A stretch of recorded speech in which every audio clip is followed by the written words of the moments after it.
शहर में विकराल जल संकट के बीच राजनीति भी गर्मा गई है। भारतीय जनता पार्टी के शहरी अध्यक्ष शैलेंद्र गुप्ता ने कांग्रेस सरकार और जल शक्ति विभाग पर सीधा हमला बोलते हुए गंभीर सवाल उठाए। उन्होंने मौजूदा जल संकट को सरकार की निष्क्रियता और विभाग की घोर लापरवाही का नतीजा करार दिया। शैलेंद्र गुप्ता ने याद दिलाया कि गिरी पेयजल योजना की शुरुआत डॉक्टर बिंदल ने उस वक्त की थी जब अश्वनी खड्ड से पानी 6-7 दिन में आता था। धूमल सरकार ने इसे जमीन पर उतारा और बाद में इसकी खामियां दूर करने के लिए विभाग ने खुद सुधार का प्रस्ताव बनाया, लेकिन आज हालात यह है कि विभाग इस योजना को ठीक से चला ही नहीं पा रहा।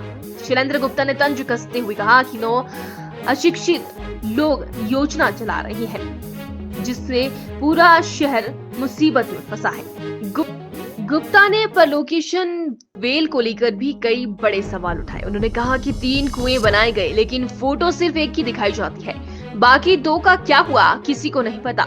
अगर मटमेला पानी इसमें घुस गया है तो ये विभाग की पूरी तरीके से लापरवाही है। उन्होंने शिमला का उदाहरण देते हुए पूछा कि वहां इसी तरह की योजनाएं चल रही है तो सोलन में क्यों नहीं। गुप्ता ने यह भी कहा कि समस्या के समाधान के लिए 20 करोड़ की योजना बनी थी, लेकिन उसका कोई अता पता नहीं। उन्होंने स्थानीय मंत्री पर चुप्पी का आरोप लगाते हुए कहा कि लोगों को कांग्रेस ने मुफ्त पानी का वादा किया था, लेकिन हकीकत ये है कि मोटे बिल भरने के बावजूद 9 दिन बाद पानी मिल रहा है।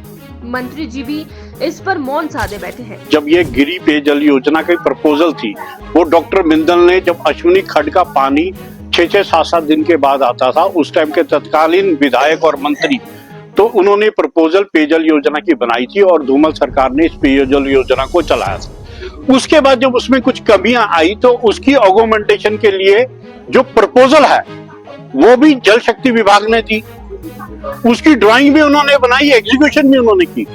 आज वो उसको ढंग से चला नहीं सक रहे, 9 सिक्के लोग उसको चला रहे हैं, उनसे चल नहीं रही पेयजल योजना, और सारे शहर को उन्होंने प्रॉब्लम में डाल दिया है। और जो ये पर्कुलेशन वेल बनाए हुए, 3 वेल बनाए, एक की फोटो दिखा के 2 के बारे में बता नहीं रही पर्कुलेशन वेल क्या कर रहे हैं। और यदि उसमें रॉ वाटर घुस गया पर्कुलेशन वेल में तो गलती किसकी है? टोटल नेग्लिजेंसी ऑफ डिपार्टमेंट है वो, जो उसमें पर्कुलेशन वेल के अंदर जो रॉ वाटर घुस गया। उसके बावजूद भी इसी स्थिति से निपटने के लिए ऑगमेंटेशन की 20 करोड़ की स्कीम की थी। शिमला में स्कीमें चल रही है, उसमें भी यही कैचमेंट है। शिमला में स्कीमें चल रही है, यहाँ क्यों नहीं इनसे स्कीम चल रही? यहाँ सोलन में 9 सिक्के लोग इस पेयजल योजना को चला रहे हैं और आज उन्होंने सारी शहर को दिक्कत में डाला हुआ। स्थानीय मंत्री जी मौन बैठे हुए हैं, वो यहाँ आ रहे, उनको इस चीज से कोई लेना देना नहीं है। और कहाँ वो मुफ्त का वादा करके लोगों से वोट ली थी, आज लोगों को भारी भरकम दिल देने के बाद भी 8-8, 9-9 दिन के अंदर पानी मिल रहा है। आवश्यक जानकारी और लेटेस्ट अपडेट्स के लिए चैनल को फॉलो करें।